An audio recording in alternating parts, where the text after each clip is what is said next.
क्या अंबा प्रसाद उस jail camp से भी चुनाव लड़ सकती हैं, ऐसा सोच रही हैं?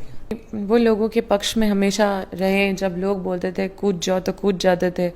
उन्होंने मतलब उनके सामने एक वीडियो बदला होगा इस बार और कुछ नहीं होगा। और जयराम महतो अपने उम्मीदवारों की पहली सूची जारी कर दिए। खुद उन्होंने तय किया कि डुमरी से चुनाव लड़ेंगे। अभी कई सीटें बाकी है। 2024 के जब विधानसभा के बड़का गांव के चुनाव है ना, चेहरे पे हमेशा गुस्सा, चेहरे पे हमेशा एग्रेशन। 8,000 की नौकरी दे दीजिए साहब, 10,000 की नौकरी लगा दीजिए साहेब। किसी का सर फोड़ दे, किसी का मतलब ये सब चीज हमें भी फील होती। अब कोई साहब नहीं, अगर हम लोग आ गए गवर्नमेंट में तो साहेब अगर सही से काम नहीं करेगा तो पटक पटक सीधा करेंगे। एग्रेशन जहाँ पे जरूरत है वहाँ पे एग्रेसिव रहना भी होगा, और जहाँ पे आपको कड़वाहट। हमारी माँ बहन 1,000 रुपया ले और उनकी बीवी 1 लाख का सोना पड़ेगी। उसमें चर्चा के दौरान एक बात निकलकर सामने आई, जो जयराम महतो जेल कैंप के अध्यक्ष हैं, उन्होंने कहा कि आज के पॉलिटिक्स में एग्रेशन की ज़रूरत है सिस्टम को बदलने के लिए।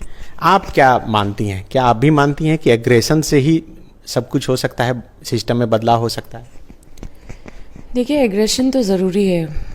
कहीं कहीं जहाँ पे मतलब बहुत ही शर्मनाक चीज़ें देखने को मिल रही है, वहाँ पे एग्रेशन का ज़रूरत है।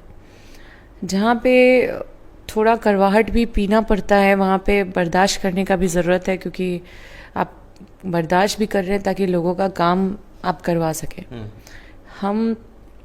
मेरे अंदर तो खून खौलता है, लेकिन ऐसे ऐसे परिस्थिति को हम बर्दाश्त करते हैं, क्योंकि देखिए, आप अगर अल्टीमेट पावर में है तो आपको एकदम एग्रेसिवली लोगों के पक्ष में आपको काम करना चाहिए। लेकिन आप अल्टीमेट, आपके एक दायरा है, आपका लिमिटेशन है, तो आपको एग्रेशन जहाँ पे ज़रूरत है वहाँ पे एग्रेसिव रहना भी होगा, और जहाँ पे आपको कड़वाहट का घूंट पीना है ताकि लोगों का काम करवा सके, तो वहाँ पे आपको थोड़ा बर्दाश्त, पेशेंस रखना होगा। मतलब पॉलिटिक्स में ये जरूरी है, क्योंकि रोज सैकड़ों हजारों लोगों से मिल रहे हैं, हमेशा एग्रेशन नुकसान। पेशेंस ज़रूरी है, लेकिन अगर किसी का काम अगर एग्रेशन से हो रहा है तो उसके लिए एग्रेशन होता है। अगर किसी का काम पेशेंस से हो रहा है, हमें लोगों का काम करवाने के लिए अपना स्वभाव को उस तरीके से उस जगह पे रखना पड़ता है।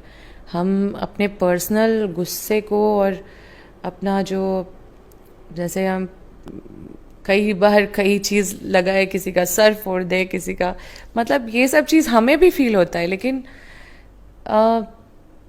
क्योंकि हम एक एग्जाम्पल सेट कर रहे हैं इस जगह पे रह के, तो हमें बहुत सारे लोग फॉलो करते हैं। और जहाँ पे एग्रेसिव देखे, हम विधानसभा में भी अपने सरकार के खिलाफ बोले हैं, वेल पे आ गए हैं अपने विधानसभा, मतलब जब एनटीपीसी का वहाँ पे लाठीचार्ज हुआ था तो हम वेल पे आ गए ताकि मेरी बात को सुना जाए। हम बाहर भी बैठे हैं, विधानसभा के बाहर हम धरना में भी बैठे हैं। हम सरकार के खिलाफ कई बार, मेरा एक्टिव रोल में आप देखे होंगे, जहाँ एग्रेसिव होना मुझे लगा कि होना चाहिए वहाँ पे होगा। और कभी कभी समय का तगाजा है, इंतज़ार करते हैं कि अपने आप को उस समय के लिए तैयार करें जहाँ पे वैसे लोगों को हम लोग सबक सिखा सके जो आज कई मामलों में जनता का हक मार के बैठे हैं। क्योंकि ये बड़ी लड़ाई है। अगर आप युद्ध के मैदान में बिना हथियार का चले जाएंगे तो वो आपका मूर्खता है। लेकिन आपके पिताजी का में एग्रेशन दिखता था, वो तो नुकसानदेह हो गया उनके लिए। वही हमने कहा ना कि उनको तो कई बार यूज़ कर लिया गया, क्योंकि वो लोगों के पक्ष में हमेशा रहे। जब लोग बोलते थे कूद जाओ तो कूद जाते थे। उन्होंने मतलब उनके सामने एक वीडियो ब्लॉक के जो प्रखंड विकास पदाधिकारी हैं, वो घूस लेते हुए मतलब उनको देख पाया गया, तो वहाँ पे उस समय का बात है कि उनको पीट भी दिया गया था उनके सामने, तो केस मुकदमा हो गया था। तो मतलब हम तो मजबूरी में आए राजनीति में, अपने पढ़ाई को, अपने सपनों को छोड़ के। हम नहीं रहते तो शायद मेरे माध्यम से, जो भी मेरे पिताजी का जो सपना है, उनके माध्यम से कुछ हम कर पाते हैं। लेकिन अगर हम नहीं आते तो मेरे पिताजी का सपना वहीं रुक जाता और वो उस लड़ाई को वहीं पे रुक जाता। लेकिन उनके साथ तो छल हुआ है, उनके साथ तो कॉन्स्पिरेसी हुआ है। कॉन्स्पिरेसी किसी के साथ भी हो सकता है, मेरे साथ, आपके साथ। और लोग बीच में छोड़ दिए जाते हैं कॉन्स्पिरेसी करने के लिए। तो वही उनके एग्रेशन का फ़ायदा उठाया गया और लोगों को छोड़ा गया। तो हमें बस हमने सीखा है अपने पिताजी से कि एग्रेशन का जो फ़ायदा जिस तरह से कुछ लोग जो बीच में आके उठाते हैं, उनको इतना भी मौका नहीं देना चाहिए।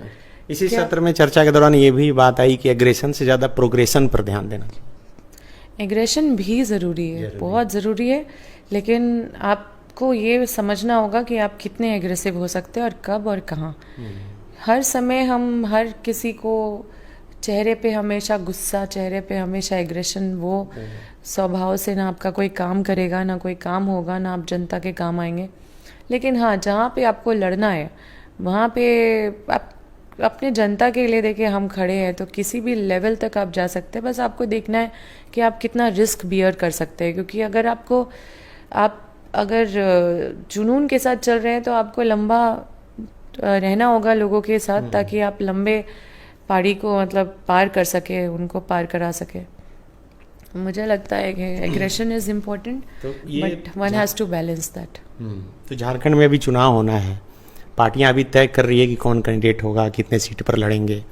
तो जिनके बारे में हम लोग चर्चा कर रहे हैं जिस टॉपिक पर, जयराम महतो अपने उम्मीदवारों की पहली सूची जारी कर दी है। खुद उन्होंने तय किया कि डुमरी से चुनाव लड़ेंगे। अभी कई सीटें बाकी है, तो क्या अंबा प्रसाद उस JLKM से भी चुनाव लड़ सकती हैं, ऐसा सोच रही हैं? अपने क्षेत्र में दिन रात मेहनत किया है, ऐसा नहीं कि मुझे चुनाव के समय विचलित होने का ज़रूरत है। ऐसा मैंने काम नहीं किया है कि मुझे चुनाव के समय परेशान होना पड़े कि अब मैं क्या करूं, अब मैं किस पार्टी के पास जाऊं, कैसे मेरा रास्ता साफ होगा, कैसे हम विधायक बनेंगे। इस तरह का कोई सोच नहीं है। हम इस कदर निश्चिंत हैं क्योंकि हमने इतना मेहनत किया है, इतना ईमानदारी से काम किया है। एक विधायक नहीं, अपने क्षेत्र में क्षेत्र को घर समझ के, लोगों को परिवार समझ के, उनके दुख सुख में 24 घंटा रहें।